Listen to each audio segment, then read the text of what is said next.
What's good, everybody? This is another episode of the established 1982 podcast, the Geek Culture Podcast, hosted by responsibly irresponsible adults that have loved video games, comic books, movies, and TV ever since 1982. It's your boy, Wale Analog, and I'm joined, of course, by my homie. He's a shinobi. He's a cerebral ninja. Yeah, that's right. That's Tori Hanzo, and of course, the benevolent Suge Knight, the resident elitist, Mr. 1%, Rolls Royce, Elise. Yes, sir. Is in the building. That would be of the virtual variety, the virtual building. And we are here once again, coming to you from our homes, as is required. To avert any infections that may occur.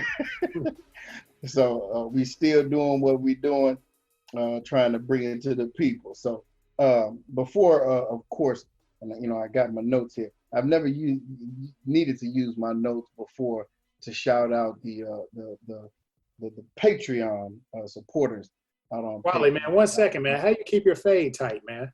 Oh, my barber opens his home to me every week.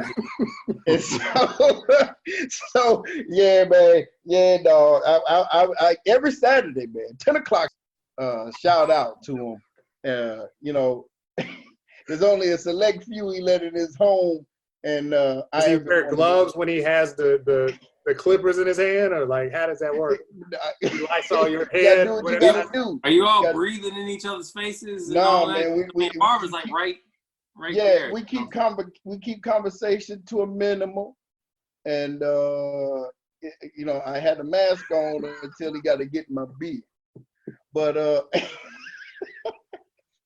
well, be out here with the COVID beard, dog.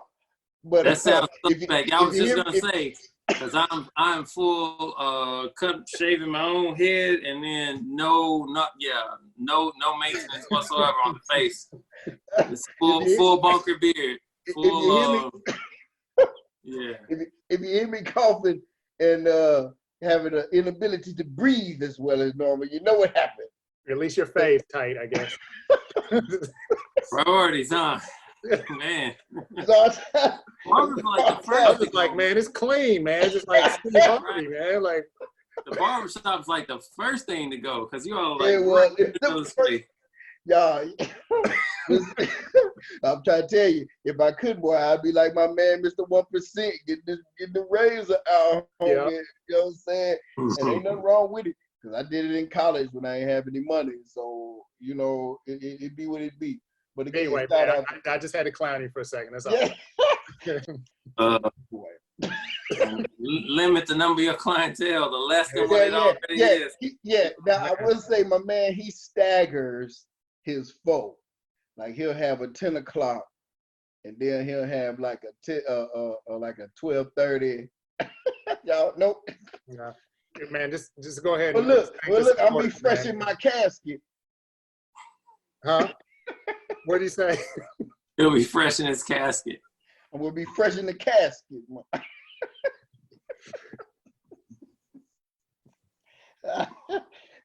I'm good. I'm good. No shortness of breath, no headaches, no, right. You know what I'm saying? None of that. I'm good. I can still smell and taste my food, So it's all good for the moment. Line's fresh. Y'all got me nervous now. Yeah. All right, man. Okay. But before we derailed on my grooming habits over every weekend, I would like to revisit the thanks for our Patreons out there on patreon.com/EST1982 podcast. We love our patrons. They're the reason we're still able to do what we do, even though we're quarantined. So, we thank you so much for that. Starting with my lovely wife, man, Carrie Ledbetter. She's in the home right now. Everybody's in the house good. The family's good. But thank you so much for your support. Jamal Weidman, representing that Philly. And he's doing all right. He doesn't text us as much anymore because he doesn't have anything to clown by way of Black Lightning.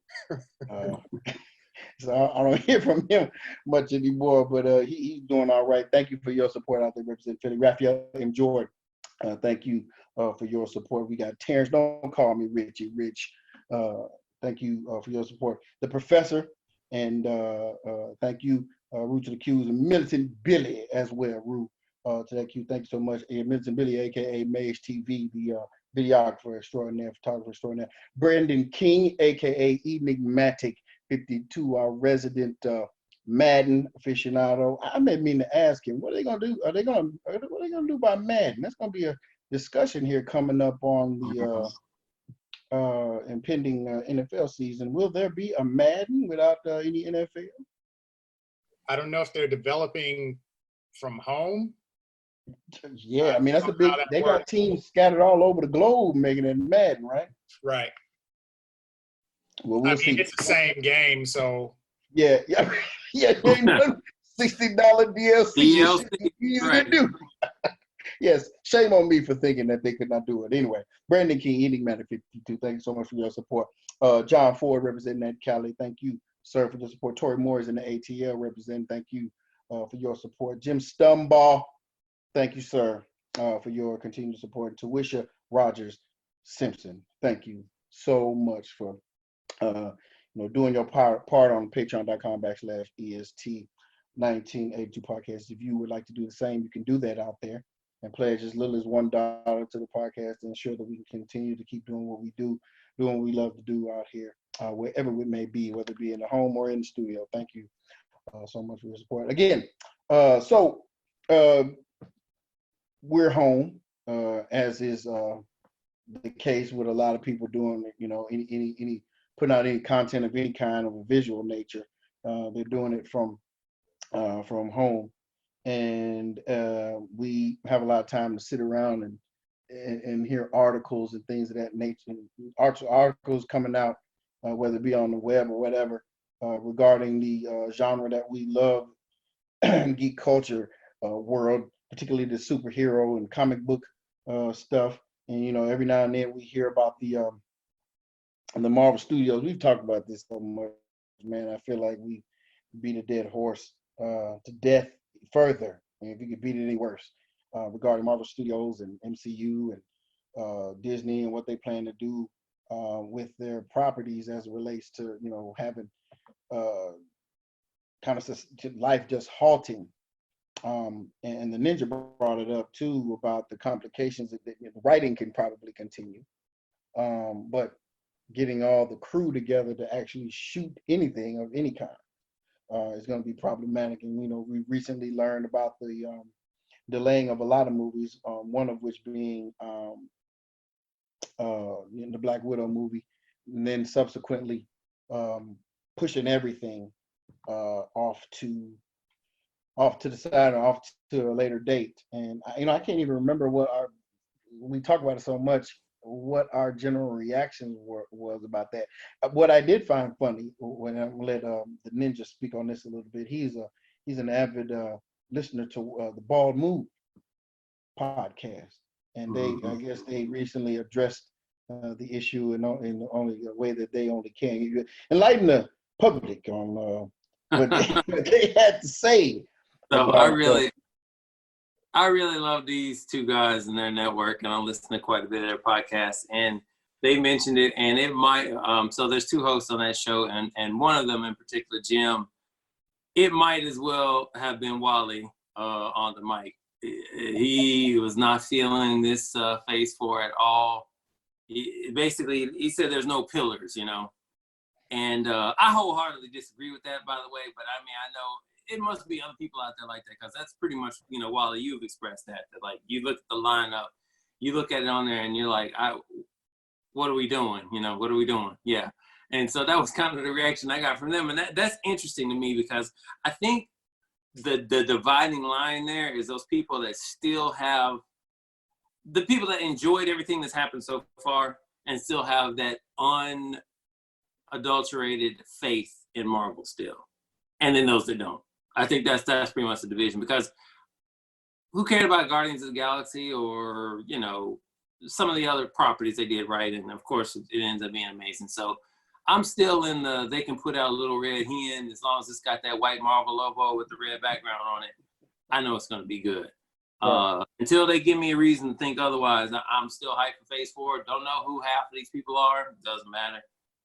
I look at the cast and, you know, I know what they've done before and I expect no different from what's to come in the future. So Mr. 1%, what say you, Mr. 1%? Because I wanted to address something that the ninja said there, but what say you? I agree with the ninja. I mean, that simple as that. Marvel has always surprised me with properties that I didn't think would have legs. Like when Guardians of the Galaxy came out, I had no idea. I heard of them, but I wasn't like, ooh, I got to get all these comic books. And even when it came out, I still wasn't doing that, but I was an instant fan of Guardians of the Galaxy. I absolutely fell in love with the comedic tone and all of that. And then everything they've done since then. I mean, even Thor Ragnarok. What is that? I just lobbed it up there for you. But, all the time. Yeah. Now, granted, I don't like the characterization of Thor.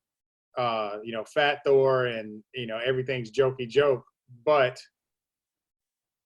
you know the totality of it, I still like. I mean, Ragnarok is beautiful to look at. You know, I'm no doubt. Yeah, no doubt. I agree with that. I'm interested in how Thor: Love and Thunder is going to be. I'm a little concerned because basically, Taika basically said it's almost as if he allowed his writer's room is full of 12-year-olds, and whatever they decide they want to do, like he's making a joke, but basically, you know what? I take him at his word. Be prepared for the funny and the art jokes and the that kind of thing. So, but somehow Marvel makes it work. I don't know how they do it. It's some magic. I know how they do it. How they do it. The ninja hit it around the head. They've done so much so well that they built up enough equity to where they can take chances. They'll deal with it. Right. And what I wanted to address, particularly the ninja, you mentioned, until they give you a reason to think otherwise. So is a reason 1 movie, 2 bad movies, 3? Because they got at least 3 bad ones, and I've got enough reasons for me to not trust them. You know what I'm saying? I mean, I got enough. We're gonna open up. We can all agree that Iron Man 3 was bad. We can all agree that the Thor movies, and I'm including that Ragnarok trash, were bad. 1 and 2 were they were the lowest performing and they weren't that good. I didn't really care for Guardians of the Galaxy 2 that much because they raised the bar so much on the first one that I thought the second one was going to be comparable, and I just didn't think it was. So it doesn't take a whole lot for me to be like, you know what, I'm not going to go run into every movie they make because it's possible for them to fail.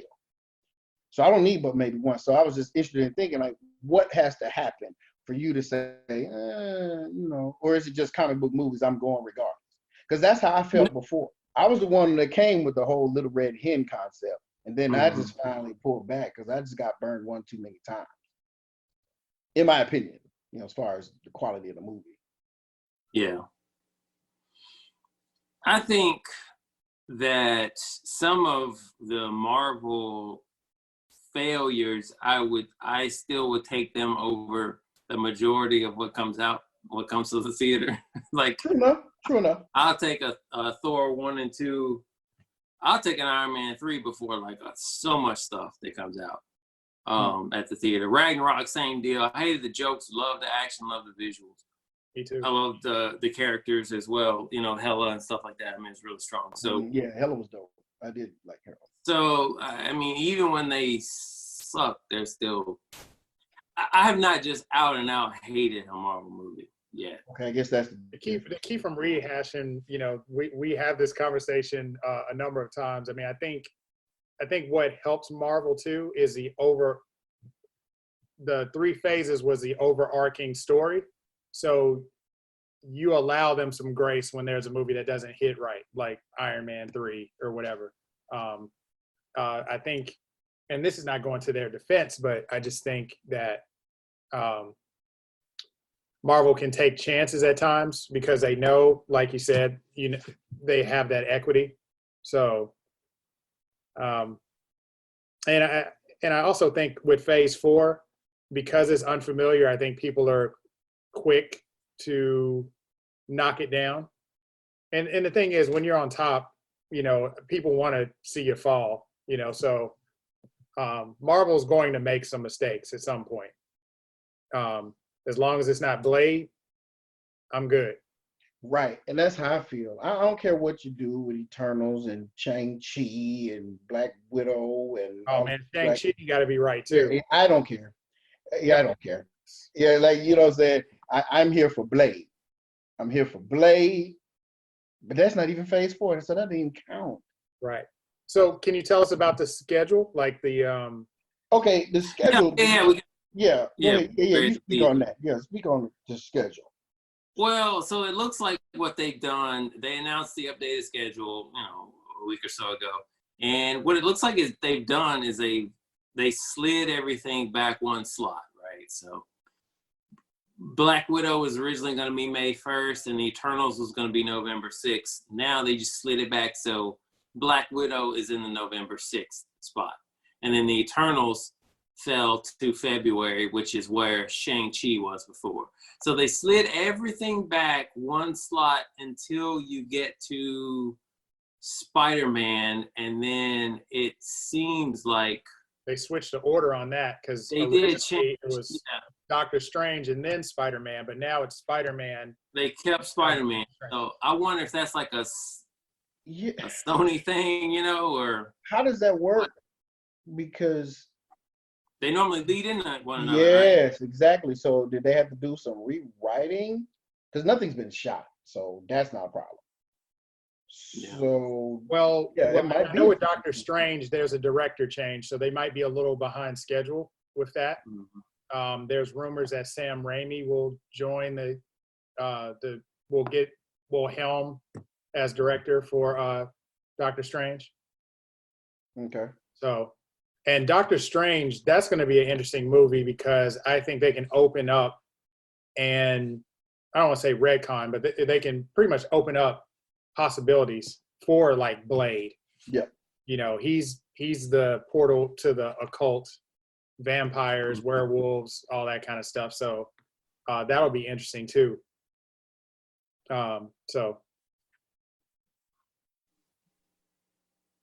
Yeah, I think my disappointment too comes from the Disney Plus stuff get pushed too. Like, how's that working? I was gonna say they were notably silent about the Disney Plus stuff. That's bad. I don't think it's bad. I think they want to have something to fall back on if this thing, if COVID continues to be a problem.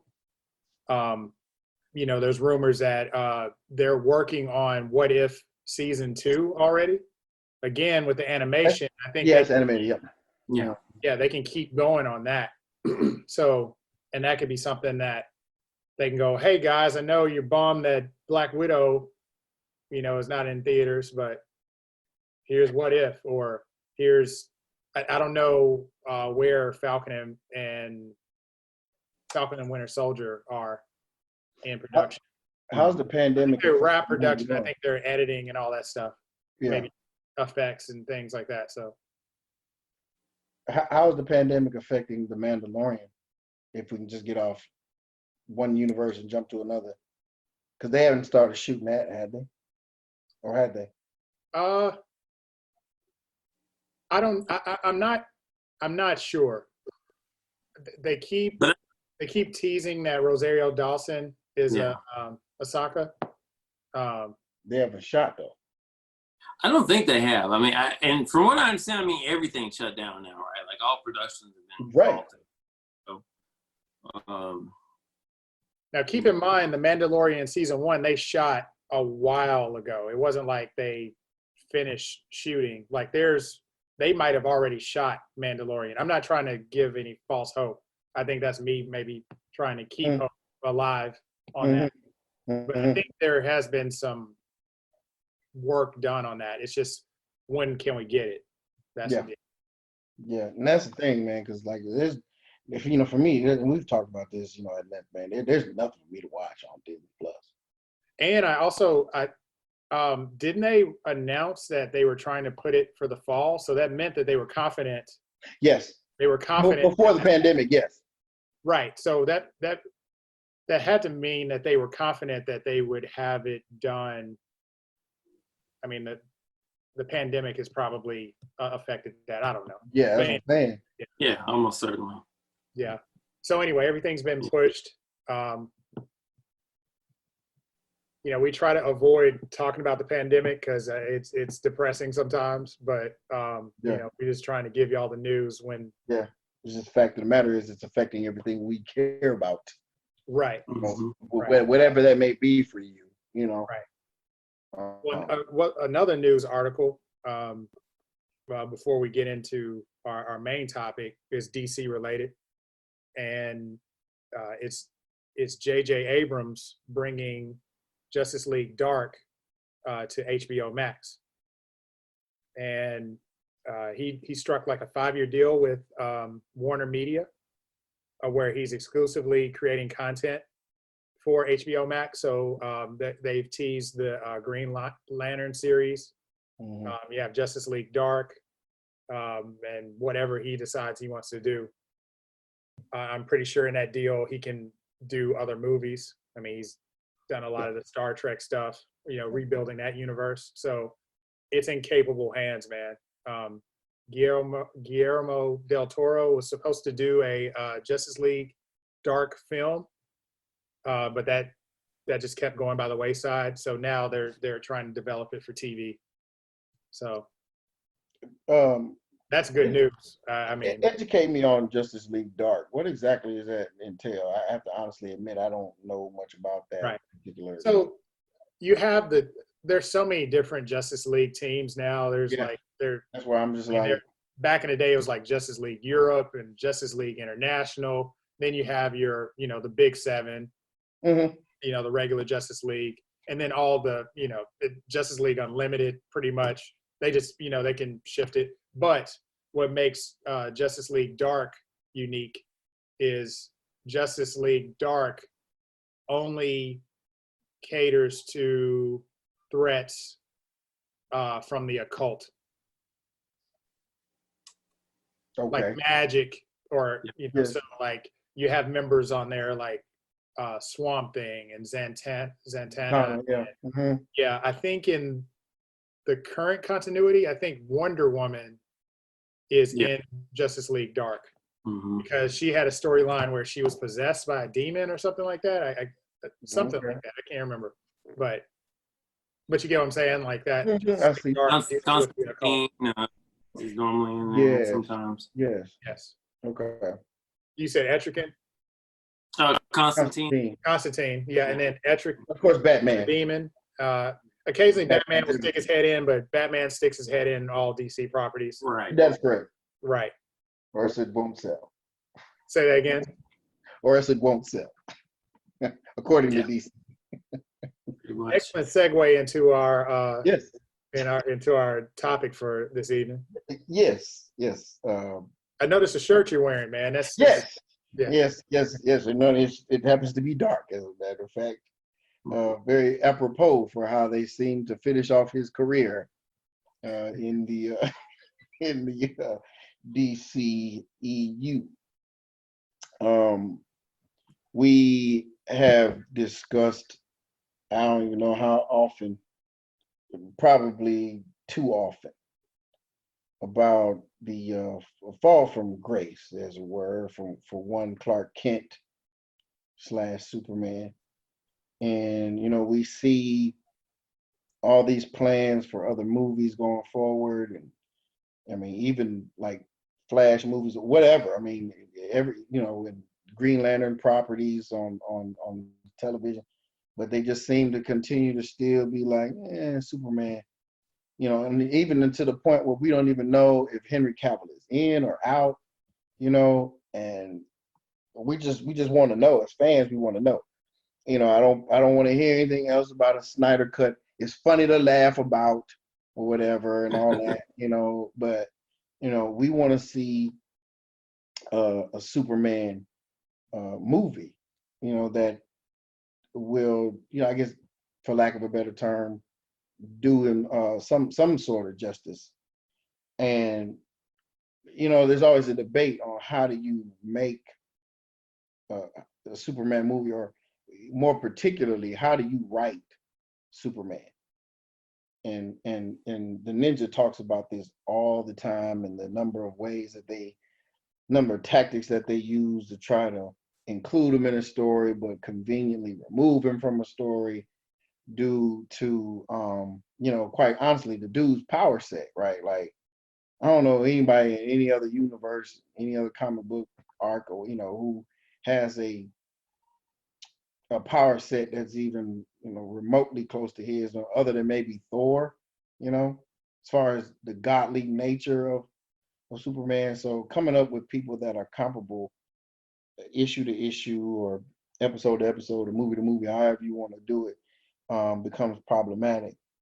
And so, we wanted to just try to say, and hopefully, those of you listening, watching, or whatever, can, chime in also as to why you think it's so difficult.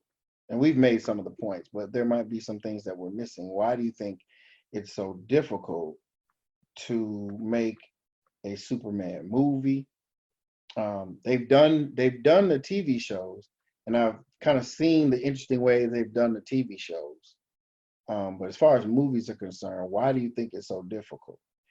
And we've had this conversation, and there's a reason I call him the Cerebral Ninja. He thinks very deeply as it relates to things of this nature. And so if you would just share with the people what your opinion is as it relates to the difficulty, if I hadn't gone over most of it already, as to why it's a problem creating content that includes Superman that is, I guess, decent at the very least. Mm-hmm. Yeah, I mean, you kind of covered a lot of it in that.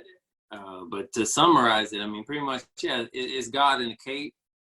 And what possible antagonist can you have for him that actually presents a challenge, much less have one in any sort of recurring nature? If you're trying to do a TV show, how in the world do you begin to introduce credible threats week after week, someone like that? How do you ever involve them in a larger universe when their mere presence would wrap up 99.9% of any of the problems that you would ever run into? From a TV standpoint, man, just budgetary issues are plentiful. Yeah, and we saw what they tried to do with that crisis mess. That's right. Keep him off TV if that's what you're going to do with him. Right. I mean, yeah, it's just the problems are multiple, in my opinion. I mean, you have to have really talented writers. You can go to the well with a Zod or a Brainiac or something like that, but you run out of those pretty quickly, in my opinion. Mm-hmm. And from there, you got to do some really, really intelligent, just really thoughtful writing to try to come up with some other ways to present a challenge, or for Superman. So yeah, he's a tough character, definitely. I mean, if outside of those classic 30s cartoons or whatever, where you can just have them punching an endless sea of robots, it's like, it's really hard to come up with something for them. So. Yeah. Rose, what's your opinion on it? I guess first, my opinion is I think Superman is deserving of the movie treatment, not TV shows. I mean, maybe Justice League Unlimited, like I felt like he felt right there. And even at times, I felt like they did the trope of, if the Justice League Unlimited were doing a battle, he would get slapped away, and then you wouldn't see him for, half the episode. And then he comes back and go, oh, okay, I'm going to deliver one final blow. That's fine. But some of the TV shows, I know this is going to sound sacrilegious to people that are Superman fans, but I really don't care about Lois and Clark. Like You hurt my feelings. I don't either. yeah. And then they're doing another one based on the performance that this new Superman has in Crisis. I mean, he was basically just being nice and smiling and, you know, the water carrier for Supergirl. I guess. Terrible. Yeah. I mean, Terrible. yeah. So I don't know. I think it just like we've all said, I think it just takes some intelligent writing. You know, maybe, I mean, if it is a TV show, it has to be maybe a bigger threat. You know, like one good example, like the Krypton show, I didn't mind because it built the mythology of Superman without using him. And I liked the world. So that was one way to do it. But to actually have Superman occupy space every episode just doesn't work. I know I'll bounce a question off of you guys. Like, Man of Steel, yes, it had its flaws, but I thought it got closer to what I wanted in a Superman movie in terms of duking it out with people with like powers. Like he was fighting other Kryptonians. Just, I mean, a la Superman 2, Christopher Reeve era. Like, I grew up on Superman 1 and 2. There is no Superman 3 and 4, in my opinion. No. I try to forget those as I much don't know as what possible. those are. I don't know. I went to the theater to see 4, and I was young and foolish, but I was still rocking with Christopher Reeve. So got to. Yeah. Nuclear Man, like, I mean, it. Yeah, but I mean, I don't know. I'll say this, and then I want y'all to chime in on the Man of Steel movie with Zack Snyder. But I think the problem is Superman is very powerful. It'll take somebody to do some intelligent writing to get him right. I think also the problem is because writers don't know how to necessarily write for Superman, they keep adding new powers to his power set, which complicates the problem. It's like when Superman first started, he didn't have all the powers that we see now. Something that contributes to the problem, right? Like you're saying, and that's what I wanted to ask. Is he so powerful that he's uninteresting now? It's like he's so dope that he's not interesting. Like Batman is successful because the dude is interesting, for a number of different reasons. Superman's almost too perfect to generate any type of like genuine interest in the dude. You know what I'm saying? So it's like, well, what do you do in that instance? Are you brave enough to be radical and change his power set in the inverse fashion? By that I mean reducing some of this stuff, and then you'll have Superman purists losing their minds, right?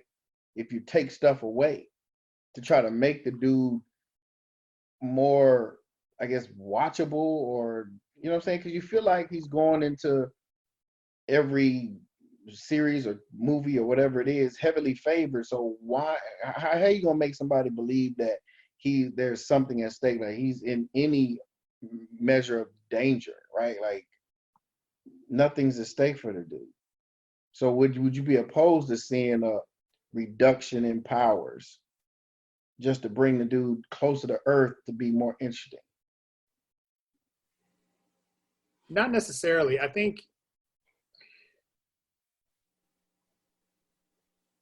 ultimately, there's a parallel here. Superman is basically a sci-fi Jesus story. Yeah. Yeah. He came on this planet, and he grew up, and with his Ma and Pa Kent, they taught him ideals that made him pretty much the best human being, even though he's an alien. So like, there's a lot that you can play with there. I think some of it was in Man of Steel. It's just maybe some of the fighting got in the way, and then the treatment of Pa Kent. Like, I think, Yeah. And Hattori has said it before. Oh, like, yeah. there was a couple of times where, Pa Kent came off as being cold and like, well, don't save them, Yeah. so you can hide your power so they won't hunt you, or like, Yeah. don't help them, don't use your powers. Like, yeah, I agree with Ninja on that. I never really liked right. that. That message was a little confusing. Mhm. But I like Man of Steel because it felt like a year one Superman, like he was still coming into his powers. That's and right. then on top of that, he gets thrown an enemy that is pretty much an ancestor and a general of his people. So I don't know. Like when he killed Zod, spoilers for anybody that hasn't seen it, but I mean, if you haven't seen it by now, No, statute of limitations expired. right. I'm joking, but anyway. But when he killed Zod, I didn't have the reaction that a lot of people did. I was shocked that they went there. Yeah. But I saw the struggle. It wasn't like he smiled and like, okay, They kept it moving, right? yeah, like, oh well, That dude. another day. I mean, he struggled with it. So Zod was not going to stop. No. They made that That was very clear. clear. Yep. But then they brought him back for BVS, which totally jacked up that story. So anyway, I don't know. What are y'all's thoughts on Man of Steel? Like, because I mean, we have basically Christopher Reeve's Superman. Mm-hmm. We got kind of an emo Superman with Superman Returns when Brandon Routh donned the cape, where he was stalking Lois Lane, and that got really weird. I mean, he was outside her window just staring at his son. I mean, I don't know what to do with that. And again, I think that's writing again. It's just like, they're trying to make him as human as all of us, but they just do poorly at it. I don't know. And I'm not a writer, so I don't know how to even remedy the problem. But I don't know how you do it. It's like, like you said, Ninja, how many Brainiacs and Doomsdays and Dark Sides Odds and Lex Luthor with superior modified suits and I mean, it's tough, man. And for there to be something as far as the threat is concerned, rising up every time, that's tough. You got to have some people that aren't as, I guess, big magnitude wise, in between there. Like his enemies are always they always have to be extinction level event dudes.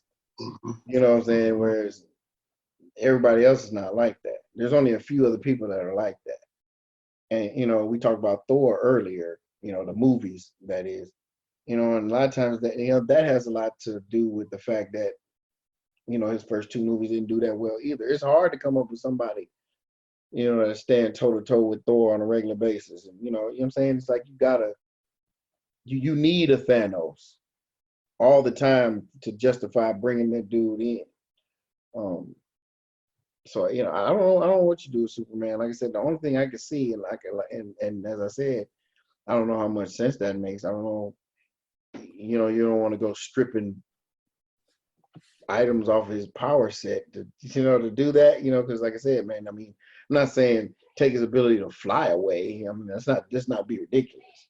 But maybe he's not as impervious to bullets, or maybe he's not as strong. You know what I mean? Like, do something. I mean, maybe let's take away the cold breath, and I've always hated that particular power. It's kind of stupid. I never understood that, but he has it. So it's. I don't even know how much of that is like. Does anybody know what his like original when he was released, like all the stuff he came out with? Well, I knew he could leap. He couldn't fly. It wasn't flight, right? It was just He could just jump. kind of like Hulk was represented back in the day. Exactly. But yeah, they bumped that up. Now he's just flying.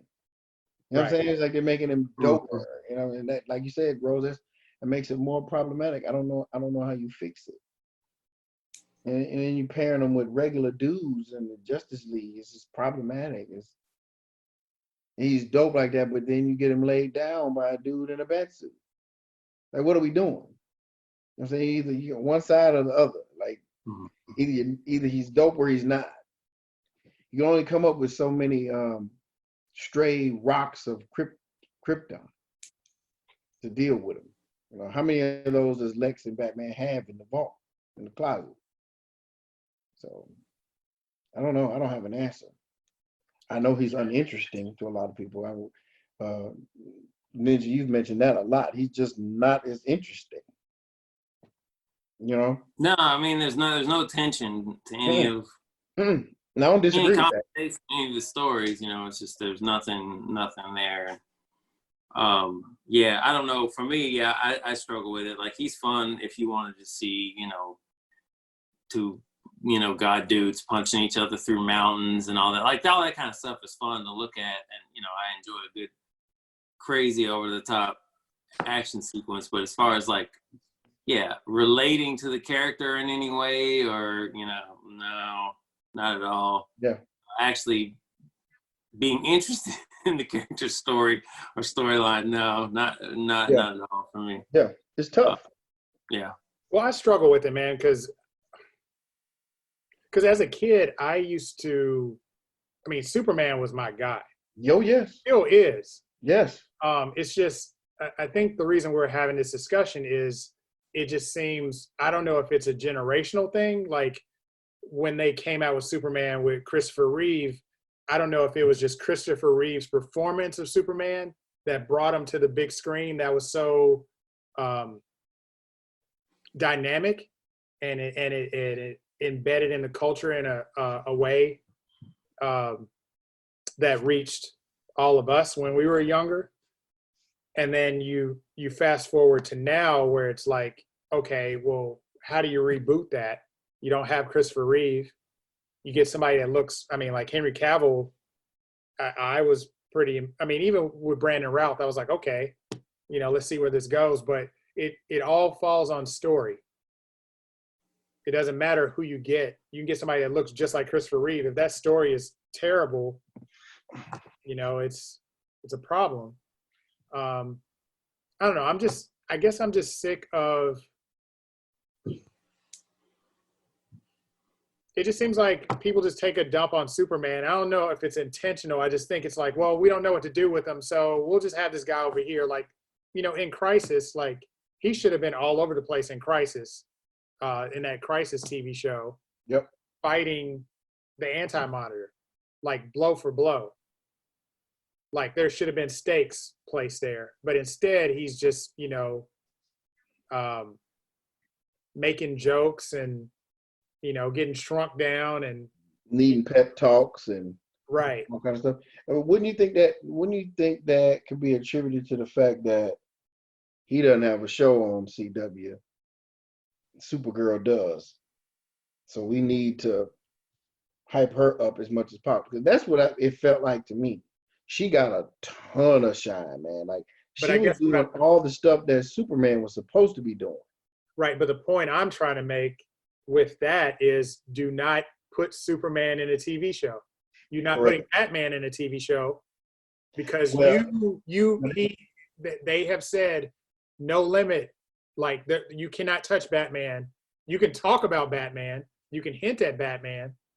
You can put Kevin Conroy in a Batman suit, but you're not gonna get the traditional Bruce Wayne Batman.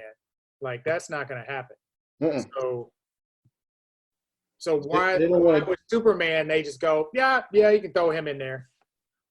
Well, I guess it goes back to what we were saying. Nobody cares about him, man. Nobody cares. But Like he's the Batman most is. recognized superhero ever. I know it, and I don't disagree with anything you're saying, but it goes back to that dude not being interesting at all. They're not gonna put Batman in nothing because they don't want to devalue the golden goose, right? They don't want to do that. They want to make sure that the excitement for Batman is always going to be there. Well, Even when they hint at him, they just kind of sprinkle, to bring in 80-year-old Bruce Waynes in a series, and you know what I'm saying, but they won't have Batman. You know what I mean? It's just they'll do whatever they'll dance around, the whole thing and kind of hint at Batman. They'll make a Gotham show. They'll make a Pennyworth show and all that stuff. But they're not gonna give you Batman because they don't want to hurt him, outside of the movies. Like right now, man, before pandemic or whatever, man, we would count it. They're not shooting now, but we count the days for that Batman flick, man. Yep. Hyped about the Robert Pattinson. Hyped about it. I mean, Mm-hmm. it's gonna make $1 billion easily when it comes out. Man, Superman would be lucky to make 600 million these days, man. Like seriously, especially after the DC debacle, they just not trying to get back on their feet. And so, and like you said, man, they disrespect them so much that they're using other people to get them back on it.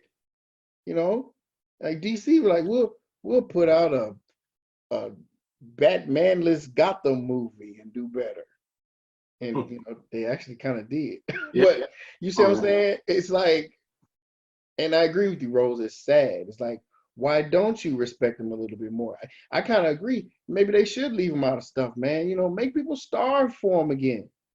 Because right now there's no one starving for Superman, dude. Nobody's missing him because he's showing up in every little 2-bit TV show that they throw out there. Every so often you see Superman. And in Crisis, we got 3 and 4 of them. It's like, right. We can't get one Batman. Or the only way people respond to him is if he's dying or dead, or if he turns evil. Yes, and I'm tired of that whole storyline. Like, let's kill Superman off. That'll get him. Or let's make him evil in Injustice, which right. So Batman can fight him, and so he can whoop him some more. Right. Yeah. Yeah. See, to me, that's the only time he's interesting is when he's about Batman. Then just thinking like how horrifying that is if you've got somebody like that that can do all they could, and they're not right in the head, then that's interesting to me. That's an interesting concept. Like, man, how would you even begin to deal with something like that? It's like that I can get with it. So that's why I know that's why they keep doing this, because that is a pretty easy shortcut to make him interesting. Make him snap and turn on the Justice League. Or something. Pool their resources to fight the dude. Now, Wally, have you been reading the Bendis run of Superman? Yeah, I have been. I'm a little behind though, but I have been reading it. How is he doing in terms of because he's kind of doing the work of trying to redefine Superman? Yeah, he as far as an enemy is concerned, and I always forget the guy's name, the I guess the being or the entity's name that he's introduced as a is it Kralzad or something like that? Yeah, something like that. But he's almost rewritten the whole demise of Krypton deal and making it like that guy is responsible for it instead of, it's always been some unknown, instability in the planet's core or whatever, however they want to explain it away. But they're pointing at this particular, which was fine with me. I was fine with that too. But now, they have to, like you said, you got to create somebody who's every bit of a threat. And so he fought this dude, and he's getting it handed to him, and everybody's doing it now. Like even in the gosh, what is that? Is it Justice League? The run where Naomi makes an appearance in it. Which one is that? Young Justice. Yeah. Or you mean Action Comics? Yeah, that. Yes. He's run into some incident. I forgot her name. There's a female being that was like just mopping the floor with Superman. Huh? Leviathan? Yes. Okay. mopping the floor with him. So it's like they're creating these new entities that are like overly powerful and is, you know, it's where Superman is necessary, but they're, you know, humbling him page after page, you know. And so, I mean, they're weakening him, but not really. They're just strengthening his opposition, which then begs the question, you know, what's the point of all these other people then? Because if he can't do it, what chance does, you know, Flash have or anybody else, you know? Superman's a problem, man. It's like he's almost too dope. He just throws the whole universe off his axis, you know? And then when he's beaten up, you're like, okay, well, where do we go from here now? You know? So it's almost like they just want you to just not be interested in them anymore. Bendis does the best he can. And I enjoyed it. You know, I was reading it and I kind of got up to like 12 and I got behind Abbott. But I mean, I think he's gotten him, you know, going out and just being transparent about his identity and everything now. I think that's a thing. I think he just kind of just went public with it in the arc too. I hadn't looked to see, but I think that's the arc where he does it. I think it's the Bendis run where he does that. Kind of just says, okay, you can see me behind these glasses anyway, but I'm gonna just tell you who I am, you know. So I don't know, man. It's all over the place. It's all over the place. I was enjoying the run, but you know, again, there had to be people comparable enough power wise. Well, I need to catch up on that run. I guess I got plenty of time now. Behind 2 years. Yeah. I guess wrapping up, I'll pose this question to each of us. If you had the keys to the studio and they said, okay, we're going to put a Superman, we want Superman out again, like, how would you do it? Or how, is that a big question, a big order? I can start. So first of all, I would have to construct a Men in Black device where I could flash everybody's memory and erase it, because honestly, they have used the three. Well, they were going to. I mean, they've used the three, in my opinion. Maybe you could swap a Brainiac in there, but in my opinion, really, Zod, Doomsday, Darkseid, like, do 3 movies, you know, and it just gets progressively worse. I'd say Zod, then Doomsday, and then, you know, you can let it culminate with either Darkseid, or you could say Brainiac, and you could make Brainiac being the one that was responsible for the destruction of Krypton. Maybe he brought it about or something. So it's like the ultimate, you know, whatever. I think those 3 where you just have to have this extinction level event type thing every time you have his movie, with heavy doses of him saving people and basically making the world better, because that's something that he can do that the other superheroes can't or don't do.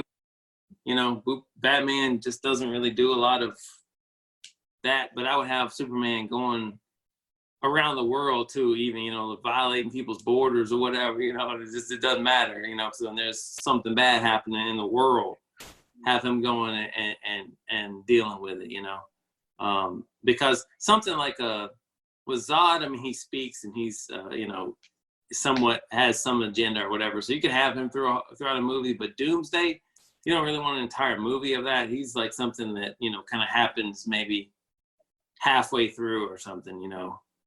So I don't know. I'd focus a lot. I mean, just to summarize, yeah, I'd focus a lot more on his interactions with people and with the public, because that's something that he is good at, whereas a lot of other heroes are not. That's not their thing. And then just the huge extinction level event type things. But I think you got 3 for him, and then you got to stop. Like, you can't have any more movies after that. Give him a nice tight trilogy, and then, you know. Wally? Man, I think you have to address the overpoweredness in one way or another. Like, there has to be some, like, I understand that his cells are like batteries and the solar energy charges them or something like that. But you gotta retcon that somehow. You gotta fix that to where either you fix it to where you say, okay, he's been on Earth long enough that, because after a while you can recharge a battery so much before you can't recharge it anymore. So at some point there has to be some measure of deterioration of those batteries, and it's gradual to where he was this once before, and now you're starting to see a steady decline to where he's coming down to earth a little bit.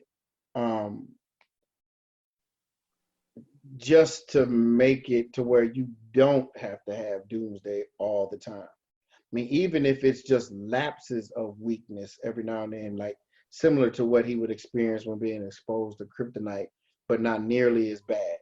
It's enough to where he's not completely debilitated, but he ain't Superman like we know. There has to be some type of interweaving of real science with the fiction to try to make it believable that he's becoming depowered the longer he lives outside of his natural habitat of Krypton. And that's how I would do it. I would just have to try to figure out a way to do that. How do you do that? How do you, it's almost like, some form of a radiation poisoning after a while from being away from what's natural to him.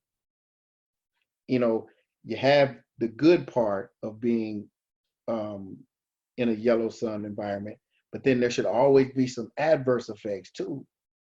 And then if you spin that together, then okay, yes, being exposed to the sunlight gives me this, but I've been here so long, now I'm experiencing this. I mean, you can work in, man, ozone layer deterioration or whatever it is, you know what I'm saying, to kind of do something. But something has to be done to depower him. I mean, that's just what it is. If you don't want to just change his power set completely and just violate his lore, you got to do that and make sure it's gradual. Then you can spread it out over 3 movies and then not, and end it like the ninja says and be done with it. You don't have to keep living with this universe where Superman is gradually getting weaker and weaker. You end the trilogy and done. End it on some, end game style stuff to where now we got to get some new folks. But that's how I would do it. But then you got to come up with the with the science to, like I said, mix with the fiction and make it believable.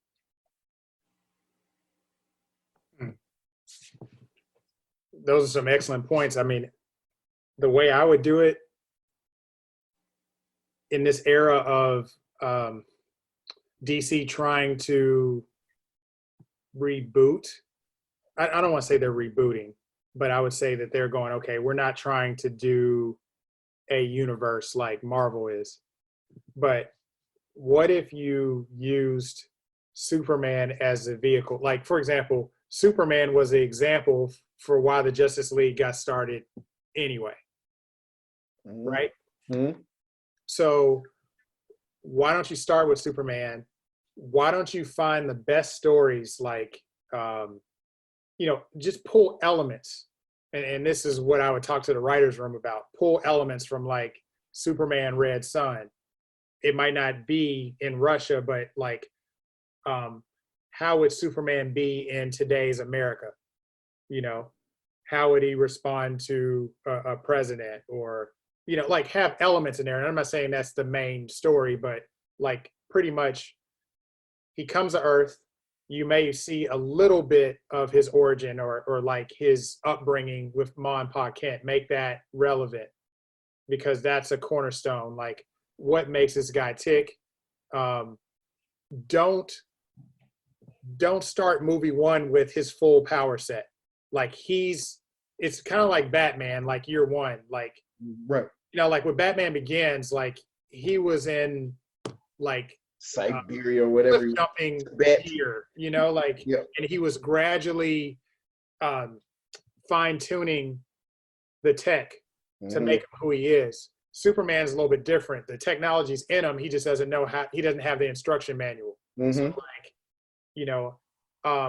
breaking out the Superman universe, having the Dr. Emil Hamilton. It was, even in Man of Steel, they teased him, but in the, even pulled from the animated series, like, have people around him show him how awesome he is. There's going to be times where he's not confident. There's going to be times, where he doesn't know how to handle a problem and he can't rely on his power set to get him out of it. So I don't know. I would say like kind of start from the beginning and have elements and maybe have a bigger story. Like it's leading up to this, kind of like Marvel was doing. They were warming up to this extinction level event. Thanos is coming. Like, I want to see Darkseid for real in a movie. I don't want to see him the first Superman movie. I want to see him in the third or the fourth one. Mm-hmm. And then even after that, you set it up where Superman, you leave space for Superman to come back, like a Kingdom Come kind of situation, like later on, you know?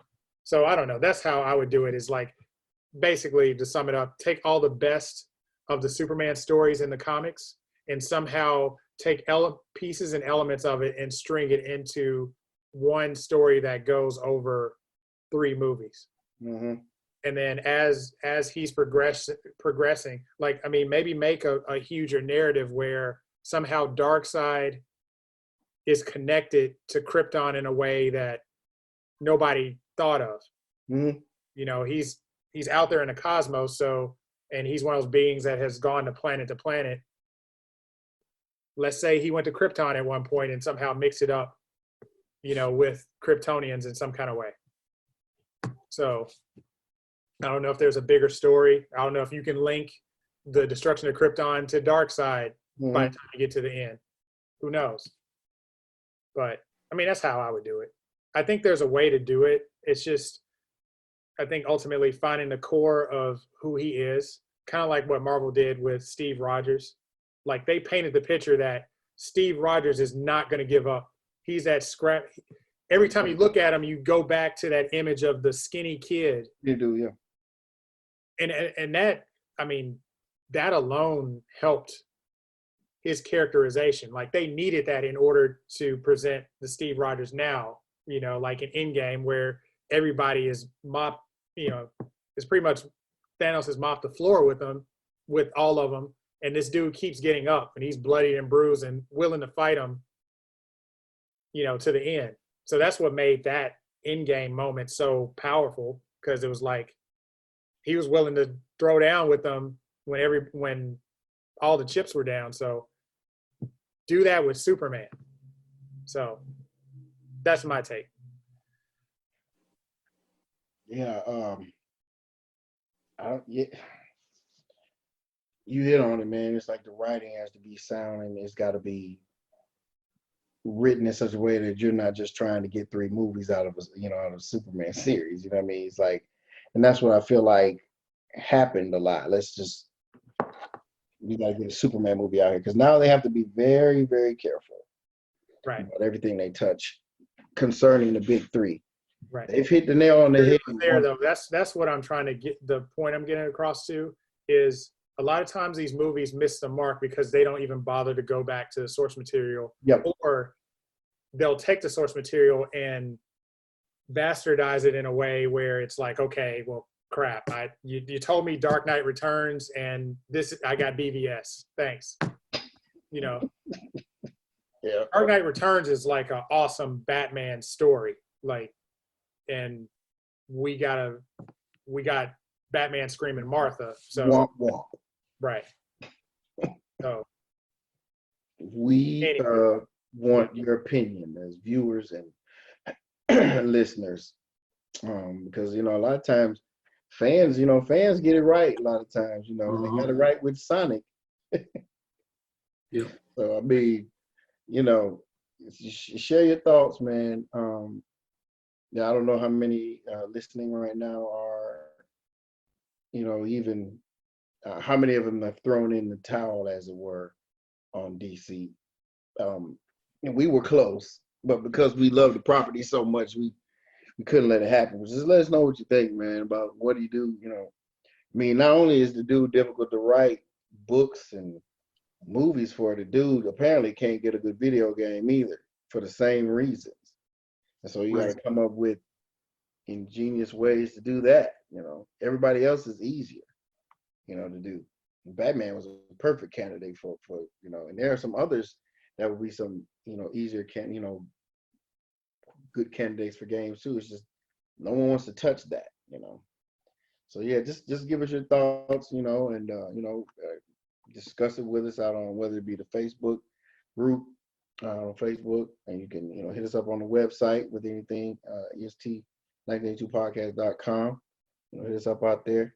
When you finish doing all of that and sharing your opinions, you can go to patreon.com/est1982podcast. Throw $1 at your boys if you're so inclined. Hat in hand during the COVID pandemic. Hat in hand. But for real, no joke, all jokes aside, man, just let us know, man, because, we are all, even though we're probably the minority, we're starving for good Superman content because, as you said, it hadn't been since 1 and 2 and the Christopher Reeve, series. We've been like super excited about it. There's good Superman content out there. I mean, there's Kingdom Come. There's All-Star Superman. They're good. Yeah, I guess I'm talking about movies. I guess. Right. I guess I'm talking about movies. Yeah. Because that's the ultimate, right? The ultimate level. I agree. You hit it big in the movie. It's like, okay, there's a lot of good, animated movies out there. Yes, sure. A lot of good stuff. You know what I'm saying? But get the movies right, man. Get the movies right. So let us know what you think. And I'm sure we'll revisit this again. There's no telling when we'll get any news as it relates to anything coming out cinematic wise, in lieu of the times, in consideration of the times we're living in, as well as, how in limbo Henry Cavill and all that stuff is. Well, they've put Superman on the shelf for the next 7 years. I read 7? Is that what it's 7? Is that what they said? They said that number? Yeah, somewhere in there. They said 7? Yeah, I mean, how do you do DC movies? Look at the slate. I mean, it's like, it's like they have Black Adam coming out. They have Shazam 2. Superman is not being mentioned. It's going to be another 7 to 10 years before we get another Superman. But is that the number they said? I read an article somewhere. I don't know if that, and again, this is not fact, but if you look at the facts on the schedule of what DC is putting out, I mean, they're putting out Suicide Squad. They're putting out Batman-related properties before they put out Superman properties. I guess we should not be surprised about that. Right. Yeah. So this is why we're talking about this. It's just the treatment. It's like iconic hero is just kind of like, nah, well. So, sad. Yeah. I guess that S don't stand for hope anymore. It's just hopeless. It stands for sorry. Sorry. Sad. And let us know what you think out there. People, ladies and gentlemen, till then, take in all your Batman material. Because it's coming in waves. Good or bad, it's coming in waves. Yeah. They beat you over the head with Gotham stuff. Even bad Batwoman stuff. They'll throw it right at you if you're so inclined.